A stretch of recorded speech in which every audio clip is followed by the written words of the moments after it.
This is the RSN Sports Network, RTV Television, 2020 Sports Update. This 2020 Sports Update brought to you by Boost Mobile. Boost Mobile, where you at? www.boostmobile.com. I'm Michael Lewis. In regard to the controversy regarding the comments made by defensive coordinator Jack Del Rio, he has suspended his Twitter account after the controversy had taken him into a fine of $100,000 from the NFL and from the Washington Commanders. Also, Steve Sachs' son, Steve Sachs Jr., was among of the 5 Marines killed in a California detail over the past week. And also, it's the NBA Finals. It's going to be the Boston Celtics versus the Golden State Warriors. Game time will be tomorrow at 8 p.m. Central and 9 Eastern. That's your 2020 Sports Update. I'm Michael Lewis.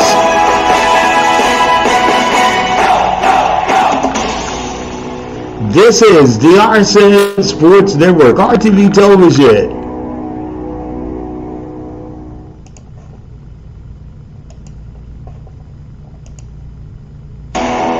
The following is an RSN Sports Network RTV television presentation.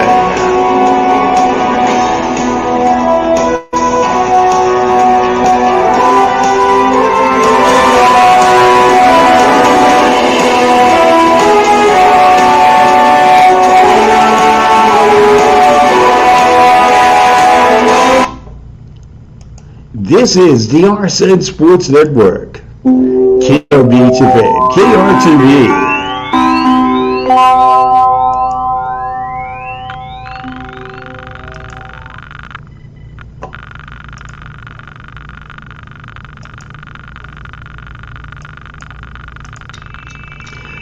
This is The Zone, the Sports Zone, on the RSN Sports Network and RTV Television.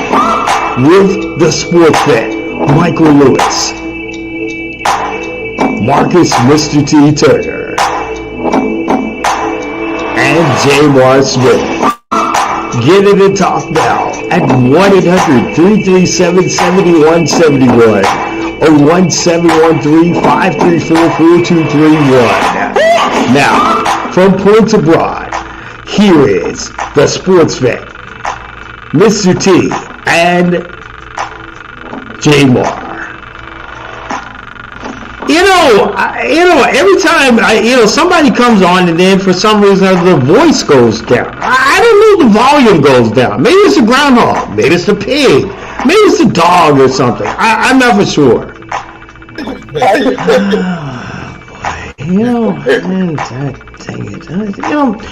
I'm so sorry. I'm sorry. I'm worried. Anyway, you listen to the Sports Zone right here on the RSN Sports Network at RTV Television. I'm the groundhog, and you're not the groundhog, and I don't know who's the groundhog. Anyway, whatever. Anyway, this is the Sportsman Michael Lewis, along with Mr. T, Marcus Turner. Also, J.R. Smith's going to be joining us in just a minute. 1-800-337-7171, 1-713-534-4231 in Texas, where it's 195 degrees, and also nationwide, it's 1-415-333-TALK. Never mind. Today's been already crazy. It's 195 degrees. Some cows are burning up outside. Yeah, it's okay. Maybe. Oh boy. Here we go. Whatever. Anyway, so we. We're, I don't know. You can follow us on, it's so crazy. You can follow us on the Sports Zone 7 on Twitter. I don't care about the groundhog. I don't even care about the little dog that had some jersey on. I really don't.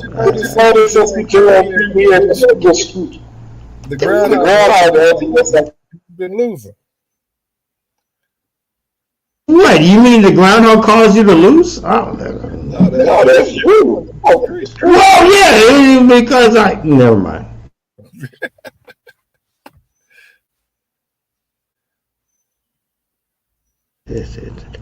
Anyway, okay.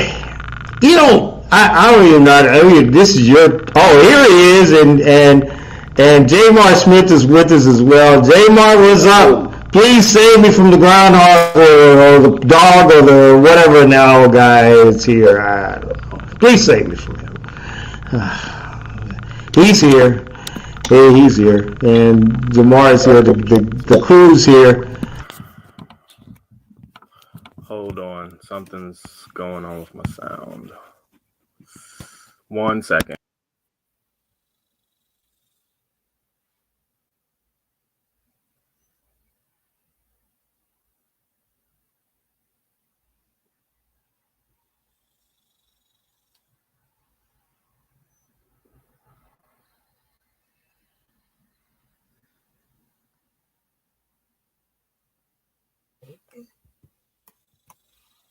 Okay.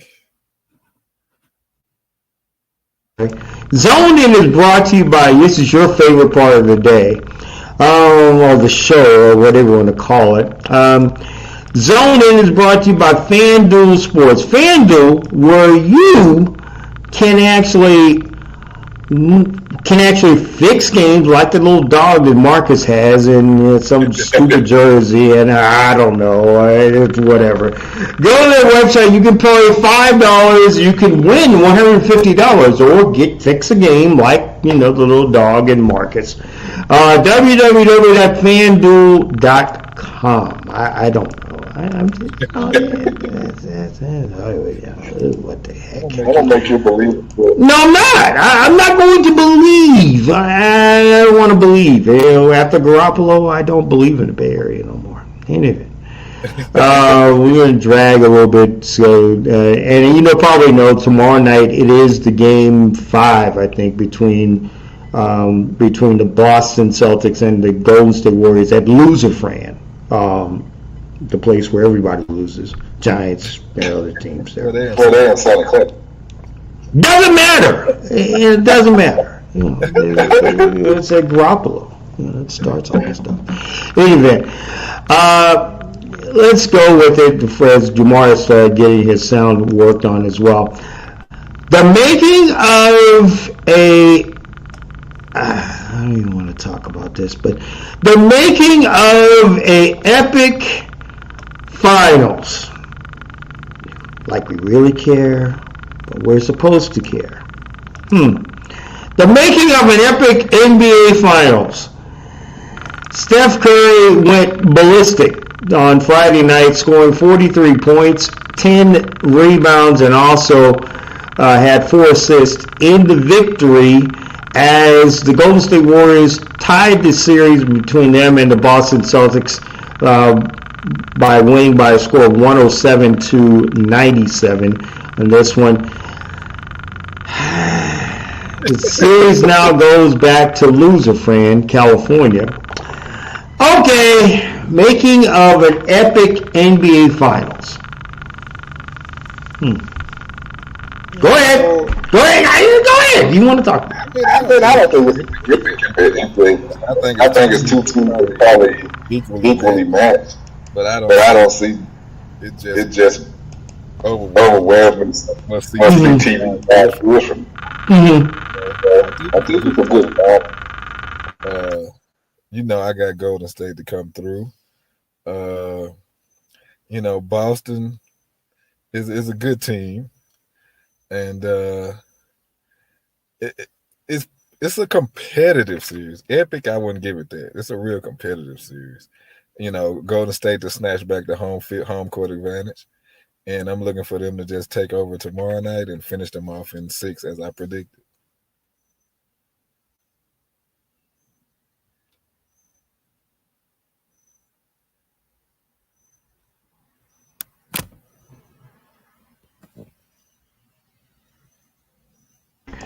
Okay, so I'm gonna be really upfront and honest with you. It was just like Boston was very discombobulated. They really, however Jason Tatum, or no, Jaylen Brown said it perfectly. Golden State made Boston so discombobulated, not defensively, but offensively. Where for some reason a little spacing that Jason Tatum would take for threes and Jaylen Brown would actually go to the basket. I think that really actually really hurt Boston because there was a lot of switching Golden State made on the defensive side of it. Boston really couldn't get through Golden State's spacing on their defensive side of it. They couldn't get through Golden State's spacing like they could in game 3. Coaching adjustment because you was thinking just that working. This is what we need to do to tweak to take the lead or keep the lead or get our offense back in rhythm. So who does that lie with? You can't put that on Golden State's defense because we all know that Boston is a bigger team. So why did they just go to a low post or mid-range game to hold them off until they got into a rhythm?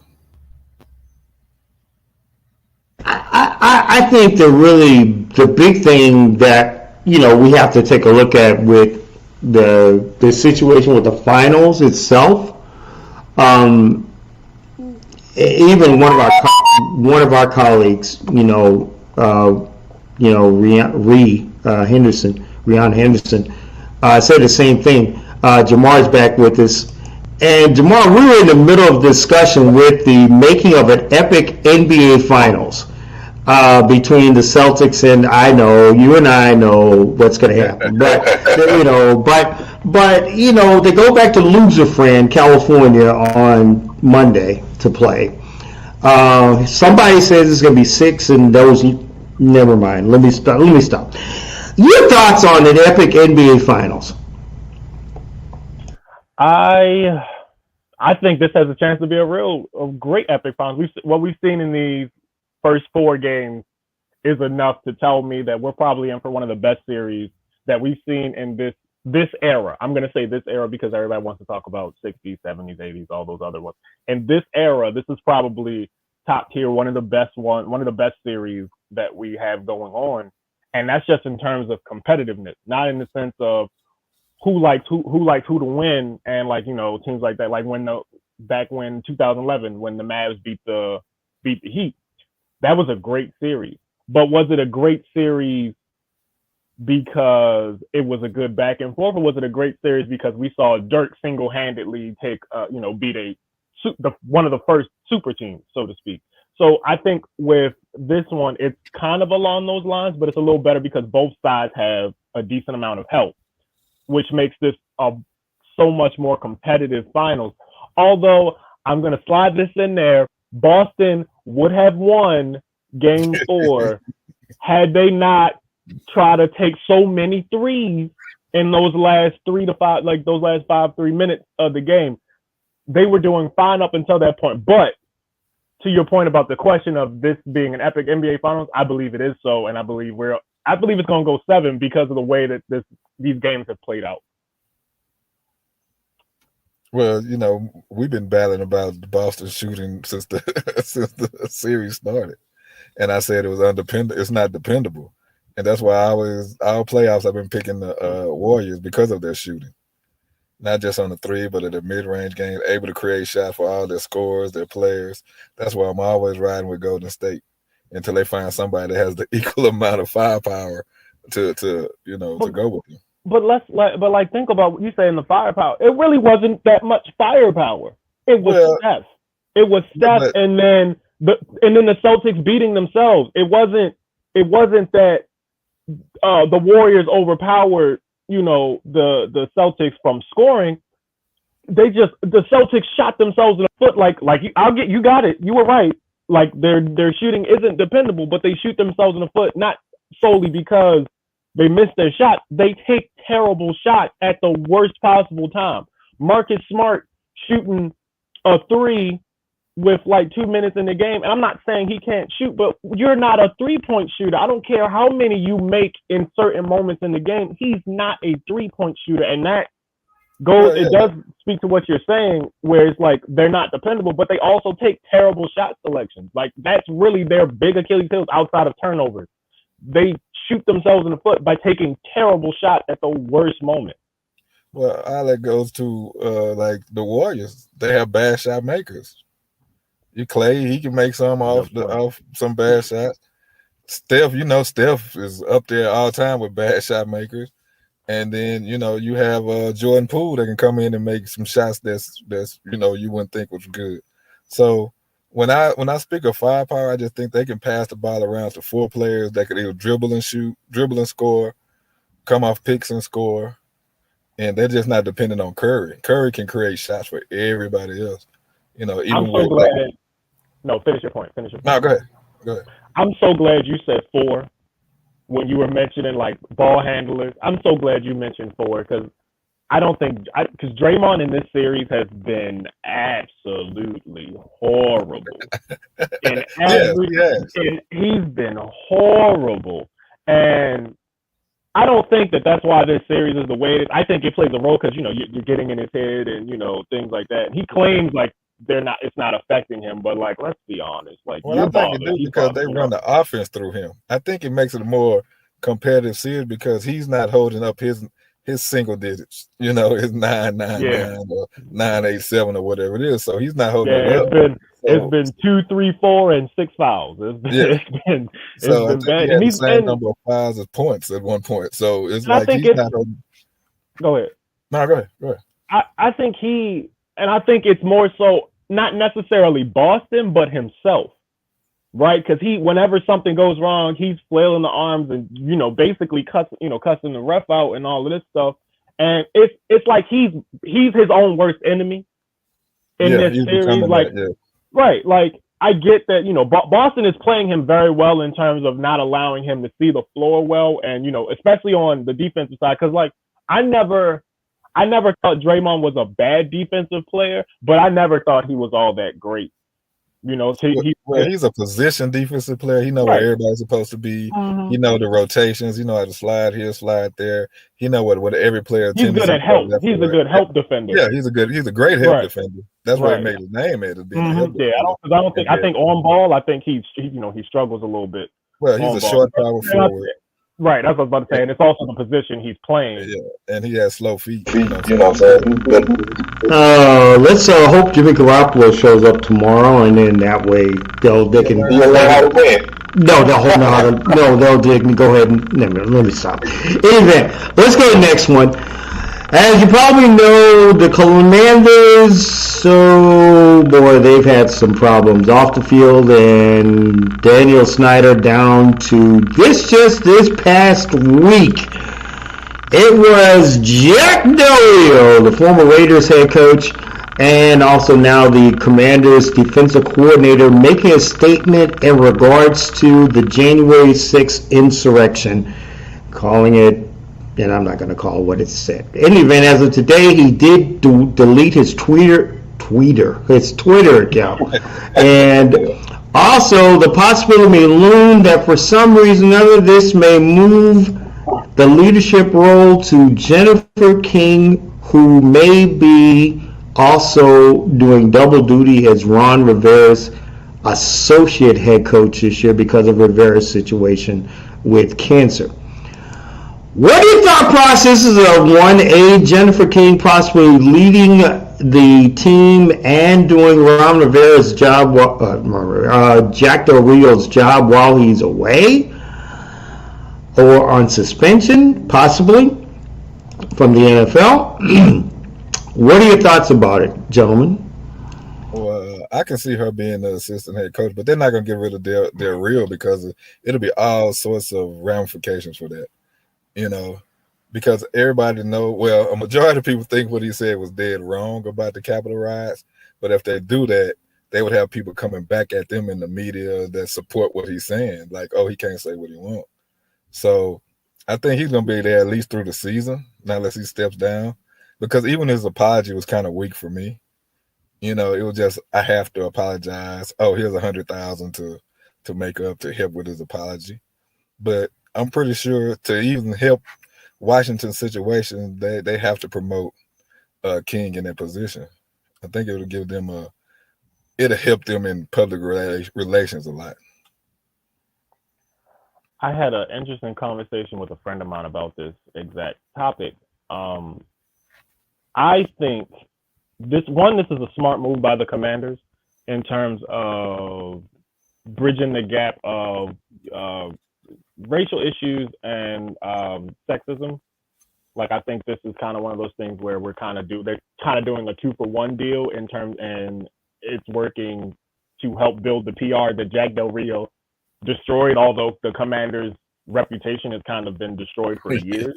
Yeah. But yeah, like it's been bad for them. But Del Rio's comments speak to a bigger field in the sense of the same thing with Drew Brees when he talked about standing up for the national anthem, and how he basically dumbed it down to it just being, he made it seem like it was about the army or the military, and that's not what the whole point of the kneeling was for. And the same way he just dismissed that, like the real reason behind that is kind of the same thing going on here. Del Rio just brushing alongside the fact that the Capitol was basically attacked.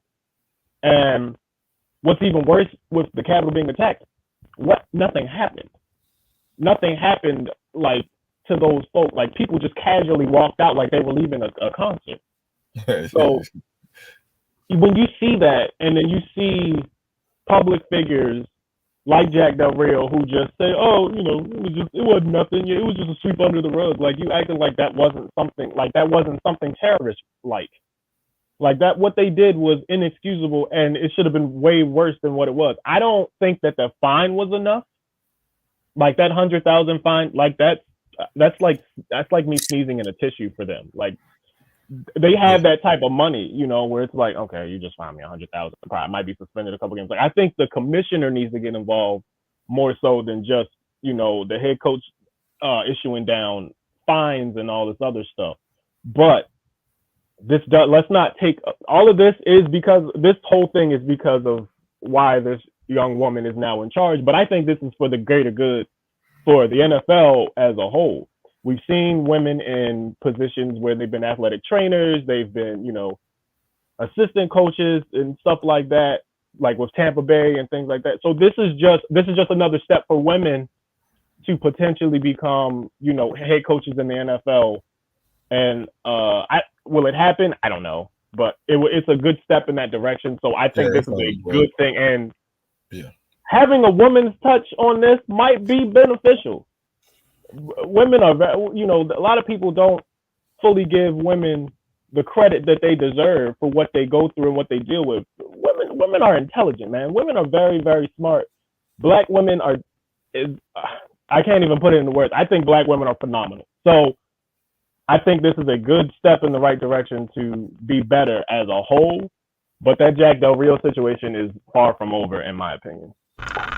So what I'm going to do is actually, guys, and we're going to actually, when we come back, we're going to talk more about this. And then the first ever Speak the Truth between the two gentlemen, I'll have to give them their due as well.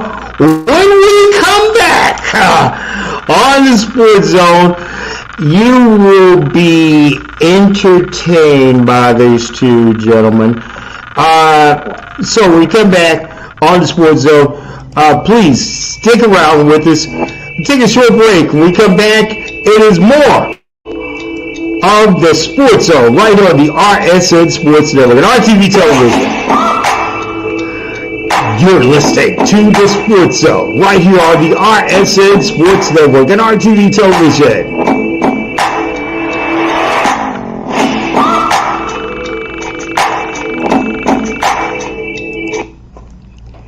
This is the RSN Sports Network.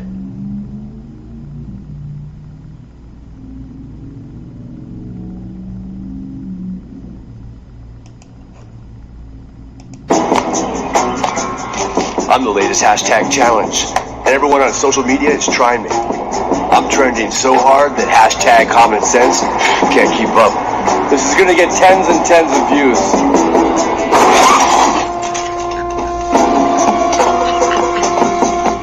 But if you don't have the right auto insurance coverage, you could be left to pay for this yourself.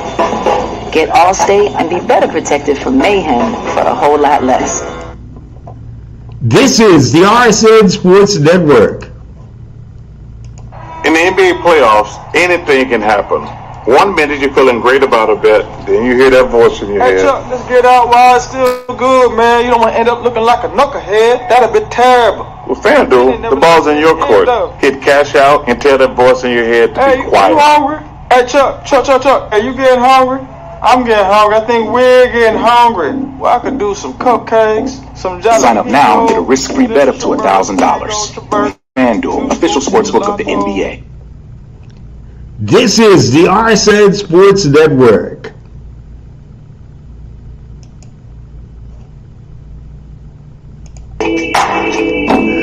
You're back in the zone on the RSN Sports Network and RTV television. 1-800-337-7171, 1-713-534-4231. It is the Sports Zone. It is you. It is me. It's, I don't know me. I'm not for sure if I know me. Anyway, I am the groundhog, and I don't win games for nobody. Anyway, this is the Sportsman, also along with Mr. T and J-Mar. Don't forget, we will not be here next week. Let the fathers and Juneteenth ring in. We won't be here next week because of Father's Day. The only day that men are very much appreciated. And then we go to jail. We don't pay child support. Anyway, also, we will also be celebrating Juneteenth, so we'll get our thoughts on Juneteenth as well, and how African Americans have really been involved in now in the sporting world, not only as great athletes, but also in also, I guess, in ownership as well, and why we should have some more ownership of this as well. Go to Sports Zone 7 on Twitter as well. We'll talk about the actual poll question that we had on there as well. All right. Speak the truth. We're going to have these two gentlemen go at each other for a nice little 2 minutes. Now I'll make it 3 minutes. You guys will go at each other, and I will say, go. This is interesting. Okay, speak the truth. When I say speak the truth, that means I mean speak the truth. Speak the truth.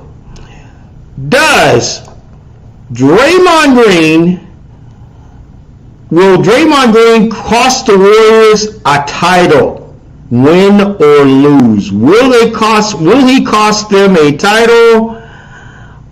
And give me just 1 minute. I'm going to start off this clock, and we're gonna go. And this is brought to you by Marcus's favorite company, where he can cheat for games or whatever. It's FanDuel. Go to the website at www.fanduel.com. Okay.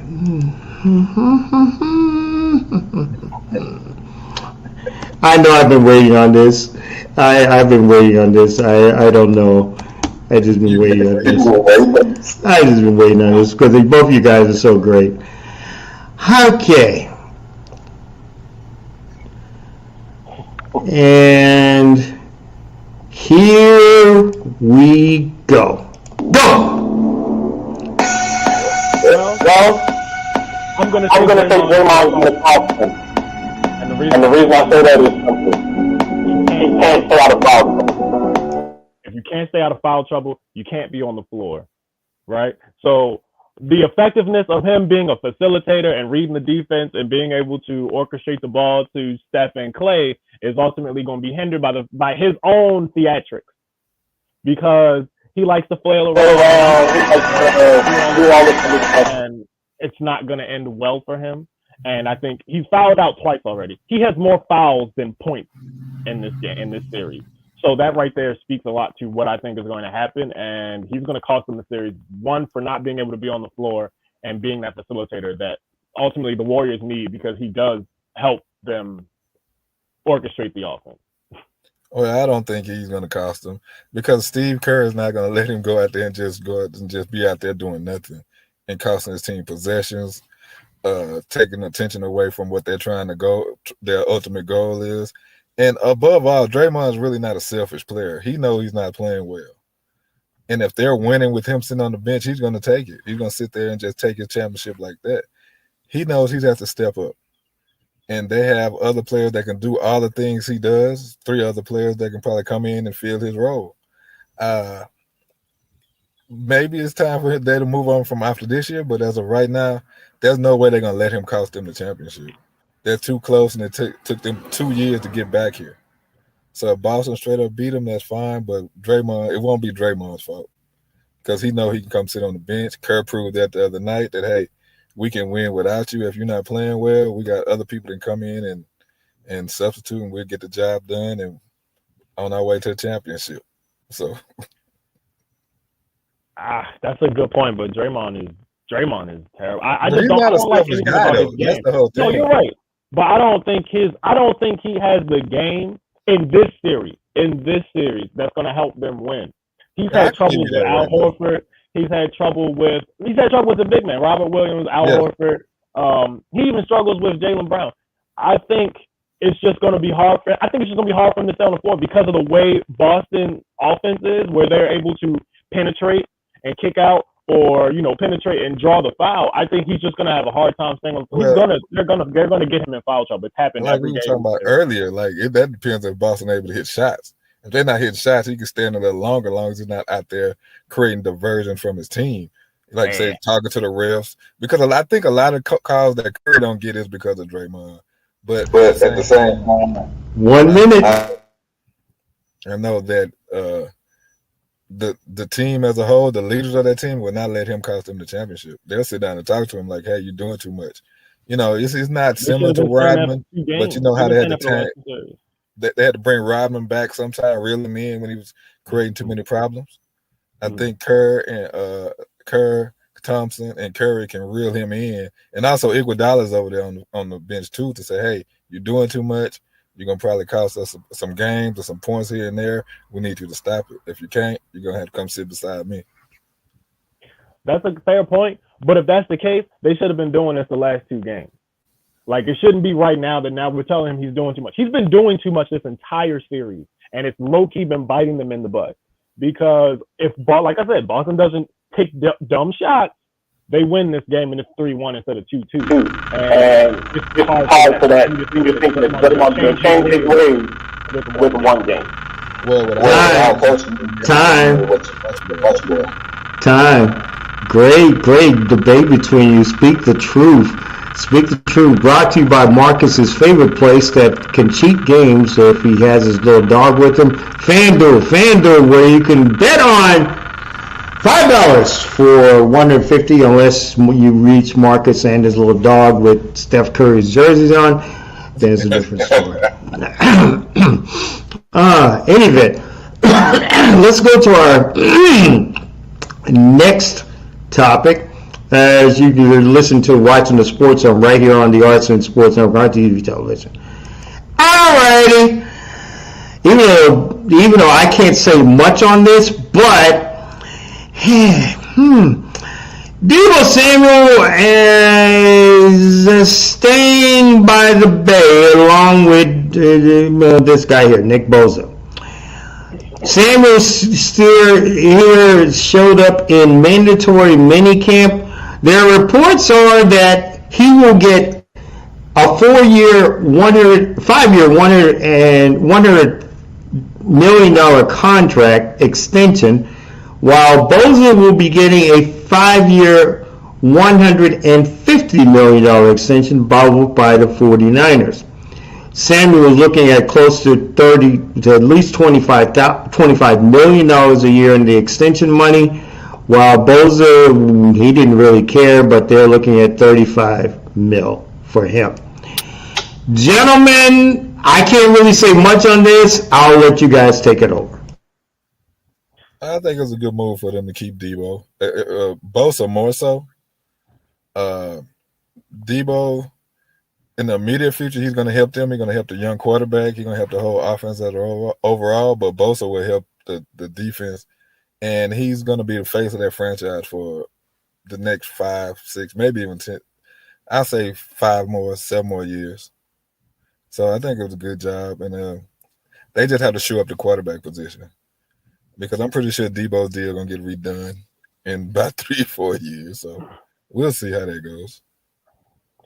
I agree with you 100%. I think this is a good move for them to keep Debo and Bosa, because let's face it, when Bosa wasn't playing, that defense was not the same. At least that pass rush wasn't the same. And everything that the 49ers defense is surrounded by is dependent on that front four to create pressure. And that's why they had Bosa. That's why Bosa's getting paid this money. When he went down a season or two ago with that season-ending injury, they were not the same. And I believe they didn't make the playoffs that year. They just weren't the same with Bosa out of the lineup. As far as Debo goes, we know what Debo brings to the table. We know he's an all-around player. We know that he's going to get you, 5 catches, 60-something yards, touchdown, and probably maybe even more. But because of how they utilize him in the backfield, in the slot, on the end, on end arounds, all types of creative ways to get him the ball, it's very helpful that they shored that up. I agree they need to address the quarterback position. I think Jimmy G stays there just until they find a suitor to take him.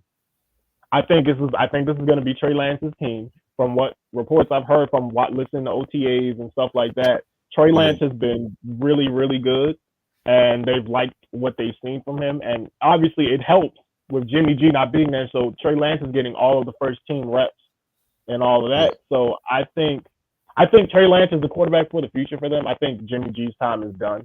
I think, like I said, I think they're just looking for a suitor to make a trade for him or something, because they don't want to release him. He still has some value, and they want to use up what little bit of value he has to try to, bolster their team, whether it be offensively or defensively. But and that's going to go ahead.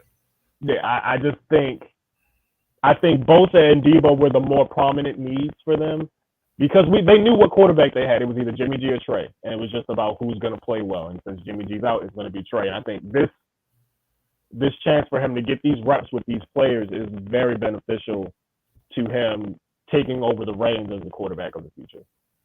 Yeah, I agree with you. They just had to put more pieces around Trey, good offensive line, good running back. And the only thing that I would question about the Debo sign is the durability. If they're going to continue to use him in all those different roles, that's going to be a major issue. Maybe not this year, but next year for sure, because he can't take that much pounding.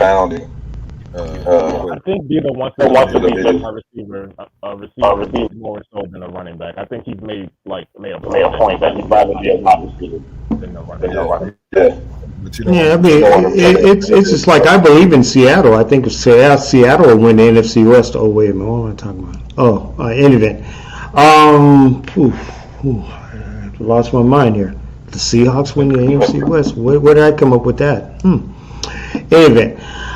You're watching the Sports Zone right here on the RSN Sports Zone at RTV Television. Gentlemen, I've been waiting for somebody to get punked on ESPN. And guess what? Since all three of you are here, this is what happened on First Take on this past week. As a former player, he's a rough rider. You ain't gonna push him around. You ain't gonna intimidate him as a player. He's not scared to get in anybody's face and tell them what they need. All right, so real quick, how do y'all feel about Stephen A. Smith? Obviously, Stephen A. Smith is one of the GOATs of this. And like he's just that guy, but he says a lot of crazy stuff. Watch this. Has made him a perennial all-star and a future Hall of Famer. To work within the concept of a team run by LeBron James is extremely more difficult. Wow. And so him being at that press conference yesterday, actually, to me, I didn't like it. What? I need you to say, Steven. Come on, man. Well, he shouldn't be there. You're going to keep him. How are you going to fix what happened last year? This is the issue. I don't like when people. I'm being careful about what I say, just so you know, because Russell Westbrook is the kind of guy that when you say something, he thinks it's a character issue. Like you're getting at him, and I have to explain this on several occasions. Ain't talking about Russell Westbrook. Man, I think he's a good brother. He's got his heart in the right place. There's nothing about his character to smear. He can't shoot the ball well. He's not the greatest point guard as it pertains to decision making. He turns the ball over. And now he's been struggling to reach 68% from the free throw line. So when you take all of those into consideration and you see what you've seen from the Los Angeles Lakers last year, I think as long as LeBron James and Anthony Davis are healthy, you can overcome it enough to be a playoff team.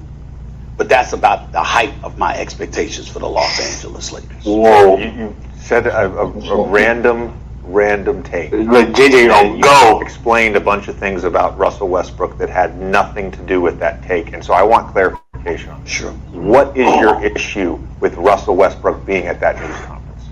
That's a wild thing. That's a wild thing for you to say. That is wild. His team, his organization, his coach, a fellow African-American man that gets hired by the Los Angeles Lakers. Don't go there. That's not you're saying this is what you said. But no. But like she's just like she don't want no smoke. You bring up another African-American man. That's not where I'm going with that. You said I'm talking that about the Lakers organization discussing trading him. What does that got to do with him? Well, what I'm saying, no. What are you talking about? What that? You said him going to the press conference. You're disappointed. I'm saying. Don't run the tape. We got a tape. That's what you said. I feel like it's a real play. It's a moving game. About moving Russell Westbrook. They're talking about trading him. My point is that this guy, there are question marks as to whether or not he's going to be a part of the team. That's all I meant by saying. Right now he's on the team. I understand and that's his new coach. Okay. For the time being. Do you want to take back that statement? No. I feel you don't want to take it back. No, because I didn't mean it the way CJ's trying to interpret it. You said it. I can't really play a whole lot of that, but that was on First Take on Wednesday this past week on ESPN. Your thoughts of guys of Stephen A. getting punked by C.J. McCollum and J.J. Redick? Well, JJ been punked since he joined First Take. Like since J.J. Redick has been on First Take, he has basically put Stephen A. Smith in a body bag in terms of like getting on him for the stuff he says and his critiques on players and teams and such. And rightfully so. I agree with JJ and CJ McCollum. Why shouldn't he be at the press conference? Is he not still on the team? He's still on the team, so why not go to the press conference? Until further notice, he is a Los Angeles Laker. So why shouldn't he be on the team? Like Stephen A's take of they're looking to trade him, so that's ludicrous. That's irrelevant because if he ain't traded, he's on the team. And if you're on the team, you should go to support your players and your friends and all of that. You know what I mean? Like he's still a part of that organization. It probably would be slightly a little weird if he didn't show up. Like I don't think anybody would bat an eye because so many people want him gone. But I think it would be an issue if somebody said, well, we didn't see Russell Westbrook. So that would speculate other stuff like, so what are they doing now? What's happening now? Russell Westbrook wasn't there, but because he was there, it was a problem for him to be there based on in Stephen A's eyes, just because of some hearsay stuff. And he does this a lot. Stephen A does this a lot where he picks and pokes and prods at things that are like really irrelevant or things that have nothing to do with the subject at hand. And this is a prime example of it. And he got called out for it and he didn't have a rebuttal for it. Other than that's not what I meant. Well, then what did you mean? Because what you said is what you meant. So it's just, it's funny. It's funny, and he deserved to get roasted. Well, that's the narrative that's coming out the new media. These guys, these athletes coming out, and they calling all these so-called sports experts or announcers that's celebrity. They don't use the celebrity to get their little fame. These athletes coming out and say, no, we're going to hold you accountable for whatever you're saying. You just can't come out here and just say something and not back it up. And I like it. I like these athletes being able to challenge these sports reporters on whatever they're saying. You know, because Stephen A is one of the worst. because he'll come out and say, "Oh, I heard a source. Today's calling." All these people call Stephen A. Like, I'm like, so all this private information they're giving him to come and tell the public. I never could figure that out, because what you're doing is you're hurting the locker room by them calling him by this one source. I heard this source that was close to this guy to tell me that. I think it's about time. First it was Pat Bell, then now it's J. Well, first it was JJ Redick, then Pat Bell.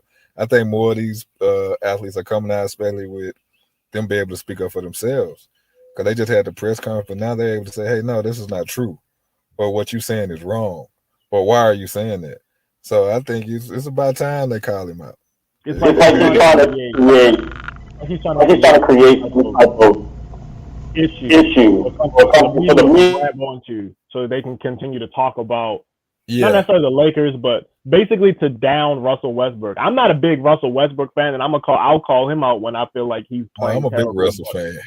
I'm a big Russell fan. I don't like his style of play, and I don't mean like his downhill athleticism. Like that's fine. Like I'm fine with that. I just think like his decisions are just a little warranted. But you can't take it away from somebody that played for 82 games hard.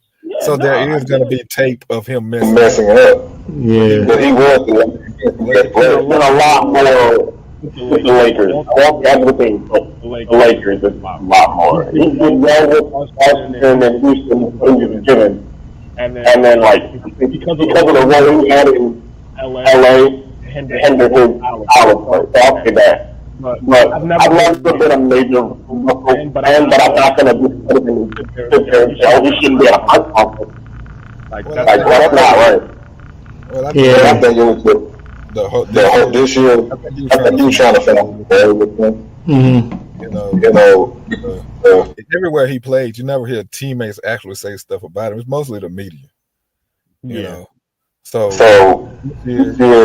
I think he did quite well under the circumstances. He didn't average a triple-double, but he was still there every night. And they say part of anything is showing up there every night. And he did his part.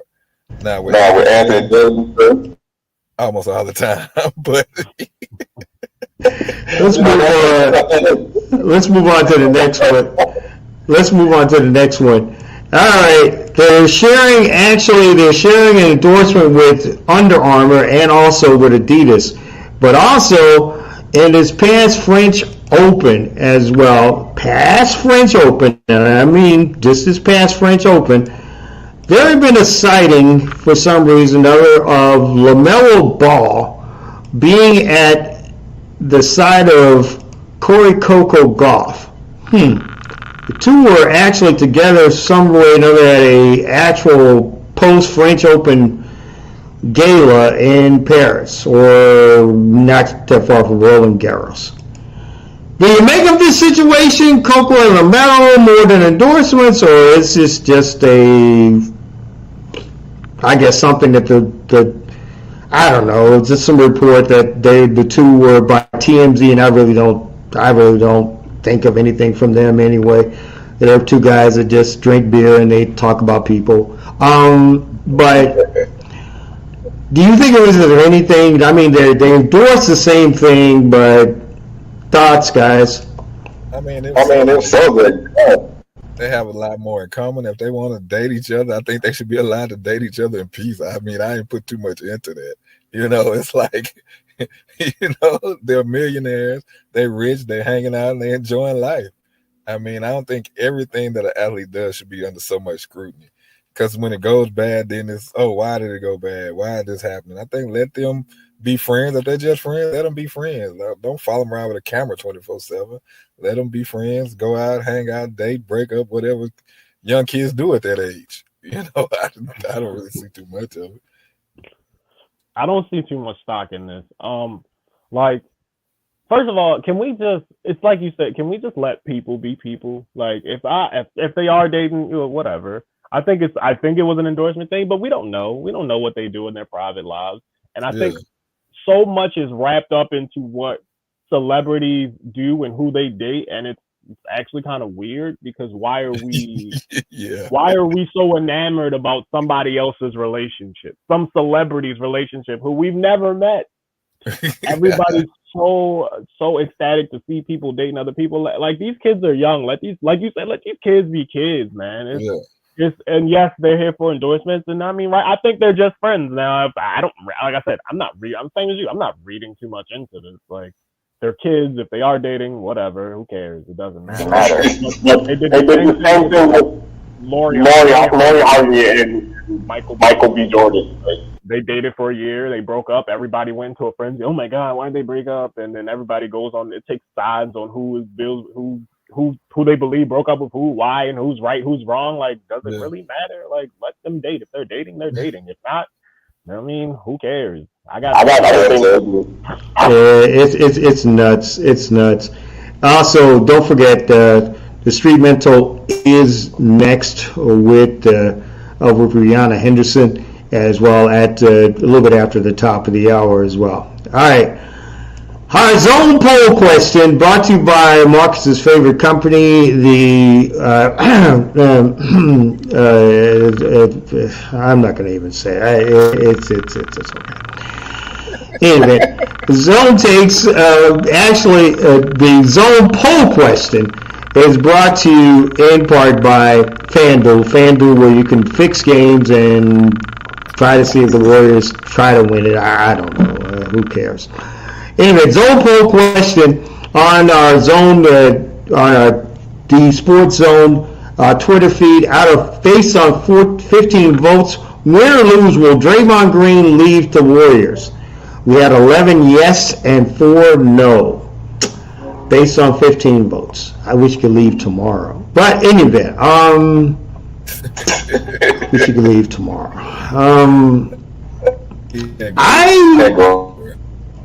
He needs to. I think Draymond. He's not going nowhere. I believe what Draymond said is correct. The money. No, he's two. And who else would pick him up? He's really not a other teams. Two. So why not stay? You still two. Every night it's two. I can't see him coming back. I mean, they might do it. I don't think they. Like, I know what I get out of Steph. I know what I'm getting out of Clay. Clay's been inconsistent, but I know I'm going to get points out of Clay. Like, I know we've been talking about Draymond the facilitator, and I've been on his side with him being a facilitator and all of that. But if we put him on any other team, he is nobody. He does not do anything. Like, I don't think he helps a team win if he's by himself. Because you're right. His need is for others to play well. I just need to get you the ball and make sure I make the right read so that we can score and I get you the ball. That's all he does. Like, that's not a bad thing, but I don't think that warrants him coming back another season. Now, if they win this series, they'll probably sign him because they won. But I feel like if they lose and we're going to look back at this series and they'll be like, how did we lose?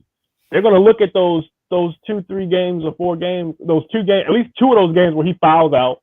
The other games where he doesn't even score. I don't know the last time he scored double-digit points. So that was 6 months ago. Half a year ago. Like, it's just like when you're building your team, who can help you? Who can contribute to you winning more?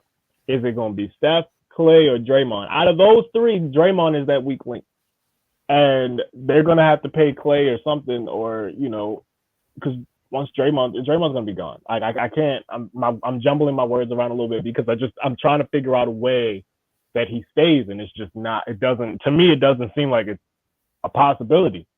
And I'm just speaking solely on the play. I don't know what the financial situation for the Warriors are, but I'm speaking in terms of his play. They can do better without than with him. I mean, I think Draymond is the definition of city play. They put that team together. They knew. They had boards. They just needed some of that defense. Here's the average in the NBA Finals with him. Two. If you ask Clay and Steph, he won't Draymond. Now they're probably didn't have to work on the price tag of it, but without them three, there's no new arenas. There's probably no championships. And moving forward, they're going to be loyal to him. Like they have to pay, and they have to pay the rookies when their contract come up. They're going to find a way to get it done. Draymond only leaves if he wants to leave. Okay, all right. Quickly, Zone Takes. Quickly, Zone Takes. Brought to you by Coden Magazine. Coden Magazine building. Transforming the lives of men. www.codenmagazine.com. Quickly, your take, J-Mar. Quick. All right. Draymond fouls out in this next game, and I'm about to go. Okay. Just quickly, Marcus. Warriors in 6. Oh God.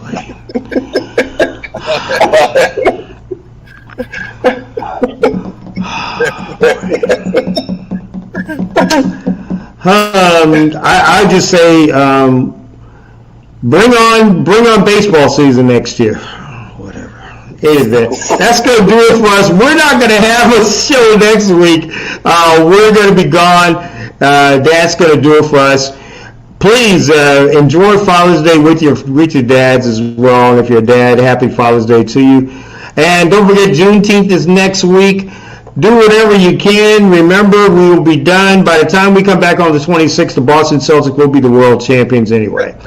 So, thank you very much for joining us on the RSN Sports Network. The beautiful Rihanna Henderson and the Street Mentor is next. For J.R. Smith and Marcus, Mr. T. Turner, I'm your truly sportsman, Michael Lewis. Thank you very much for joining us. Be kind to one another. Stay cool wherever you are in the U.S., and God bless. Talk to you soon. You've been listening and watching this Sports Zone right here on the RSN Sports Network and RTV Television.